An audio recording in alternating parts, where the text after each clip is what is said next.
आप पैसा कमाते हैं और पैसा आपके पास रुकता नहीं है। पैसा आते ही आपके क्रेडिट कार्ड का बिल भरने में चला जाता है, आपकी ईएमआई को भरने में चला जाता है, राशन पानी का खर्चा हो गया, बीवी बच्चों में आपके पैसे खर्च हो गए, रूम रेंट में चला गया, ट्रांसपोर्टेशन के लिए डाला और आपने जितना कमाया वो 2 दिन में खर्च हो गया।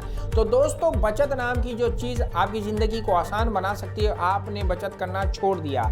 तो आज की वीडियो में मैं आपको बताऊंगा कि आपको बचत कराने के क्या क्या तरीके होते हैं। तो इस वीडियो को आप देखने के बाद आपको बहुत सारी चीज़ों का पता चलेगा कि कैसे आप अपने बचत को आसानी से करके अपनी ज़िंदगी को गुले गुलजार कर सकते हैं। बचत क्या होता है इसके बारे में अगर आपको नहीं पता तो पिछले वीडियो को आप जाकर देखिए, आई बटन में भी आपको उसका लिंक मिल जाएगा। और चैनल पर नए तो सब्सक्राइब करना नहीं भूलिएगा। तो दोस्तों, क्या चीज़ होती है जो आपके बचत को न करने के लिए आपको प्रोत्साहित करती है, यानी कि बचत में आपको रुकावट देती है, उसके बारे में आपको इन्फॉर्मेशन मिलने वाला है। तो चलिए स्टार्ट करते हैं।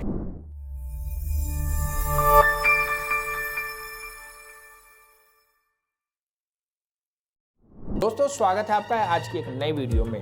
तो यदि आप बचत के मामले में नए हैं, बचत आपसे हो ही नहीं रहा है, आप पैसा कमा रहे हैं, खर्च हुआ जा रहा है, आप सोच कर भी बचत के मैटर पे टिके नहीं रह रहे हैं, तो आपको क्या करना चाहिए? तो कुछ कदम उठाने हैं, कुछ स्टेप्स उठाने हैं और आपको पता नहीं कि आपका एक कदम भी आपकी सफलता की ओर ले जाने में आपकी मदद करेगा।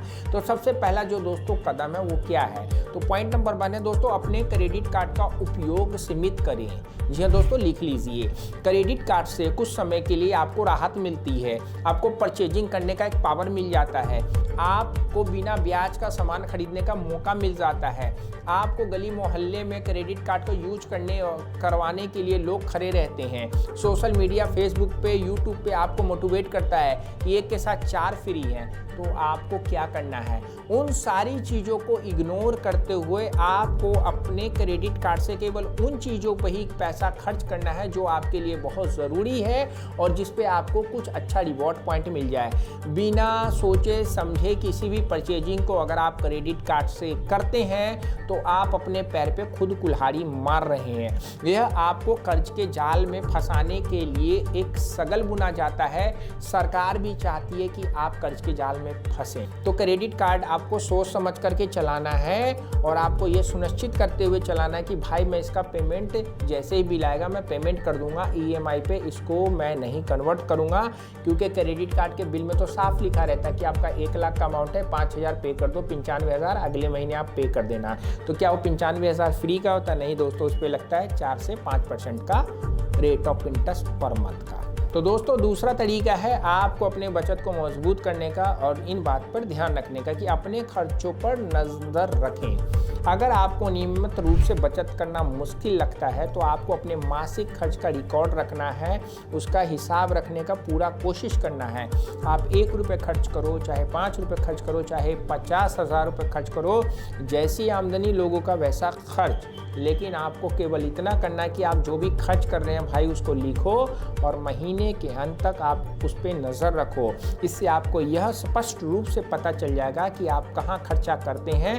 फिर आप उन चीज़ों की पहचान कर सकते हैं जो कि आपके लिए बहुत महत्वपूर्ण है और उस पर आपको खर्चा करना चाहिए, और जो महत्वपूर्ण नहीं है आप उन पर खर्चा ना करें, या अगर करना भी है तो सोच समझ कर करें। तो आपको अपने खर्चों पर नज़र रखना बहुत ज़रूरी है। दोस्तों, तीसरे पॉइंट की बात कर लें। उस बात करने से पहले आप लोगों को बता दूं कि दोस्तों मैं भी एक फाइनेंशियल कंसल्टेंट हूं और म्यूचुअल फंड डिस्ट्रीब्यूटर हूं। अगर आप लोग बचत करने के बाद अपने पैसों को इन्वेस्टमेंट करने के बारे में सोच रहे हैं और कोई दिमाग में आइडिया नहीं आ रहा है तो आप इस नंबर के व्हाट्सएप पे आके आप हमारी टीम से बात करके आप राइट जगह पे राइट प्लान करके अपने पैसों को इन्वेस्टमेंट कर सकते हैं। और ये सारी बात आपको बस केवल मोटिवेट करने के लिए बनाई जा रही है ताकि आप अपनी आदतों में सुधार करके अपनी ज़िंदगी को अच्छी करें।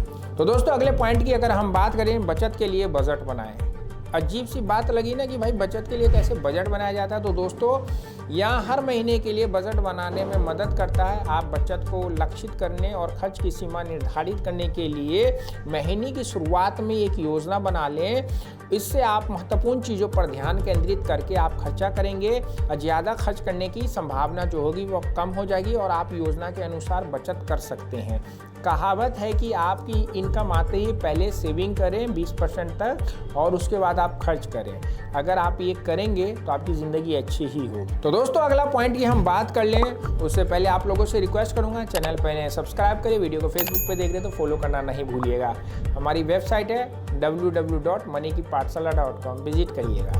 जब आप बचत करते हैं तो यह देखना भी महत्वपूर्ण है कि आपकी बचत समय के साथ बढ़ती है कि नहीं बढ़ती है, यानी कि लॉन्ग टर्म के फाइनेंशियल प्रोडक्ट में आपको इन्वेस्टमेंट करना चाहिए। यह चीज़ें आपको इन्फ्लेशन से बीट करने में आपकी मदद करेगी, यानी कि आपको पता है कि जैसे जैसे लोगों की ज़रूरतें बनती है इंफ्रास्ट्रक्चर बढ़ाया जाता है। एक मोबाइल फ़ोन जो आप चला रहे हैं उस मोबाइल फ़ोन को आपके पास पहुंचाने में रोड ट्रांसपोर्ट और बहुत सारी चीज़ें जो लगी है उस पर भी पैसा खर्चा हुआ है, उसी की वजह से महंगाई बढ़ती है।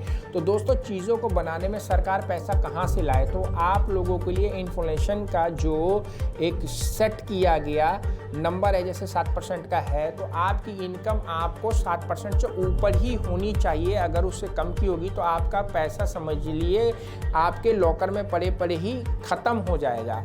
तो ऐसी जगह पे आपको पैसा इन्वेस्टमेंट करना है जो आपके पैसों को ज़्यादा से ज़्यादा रिटर्न दे और लॉन्ग टर्म आपके लिए बेस्ट होता है। लक्ष्य बनाइए किसी अच्छे से फाइनेंशियल एडवाइजर से और आप उस लक्ष्य पे केंद्रित होकर अपनी ज़िंदगी को सुकून बना सकते हैं। क्योंकि दोस्तों बुढ़ापे में अगर आपके पास पैसा नहीं होगा और आप सोचेंगे कि मेरे बच्चे मुझे सहारा देंगे तो एक फिल्म जरूर देखिएगा, उसका नाम है बनवास। नाना पाटेकर की आपको जीवन की सच्चाई से रूबरू कराती है। तो आपका पैसा आपको हीरो बना सकता है और पैसा नहीं रहेगा तो आपकी क्या हालत हो सकती है आप खुद सोच सकते हैं। वीडियो अच्छी लगी लाइक करिए, कोई सवाल है कमेंट्स करिए। ज़िंदगी में अगर आप फाइनेंशियल फ्री नहीं बन पा रहे हैं तो ये ऊपर वाले की गलती नहीं है, आपकी गलती है। मिलते हैं फिर नए वीडियो में नए टॉपिक के साथ। रखिए सेहत का ख्याल। सी you.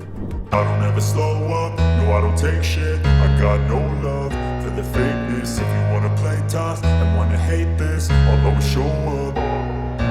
I don't ever slow up.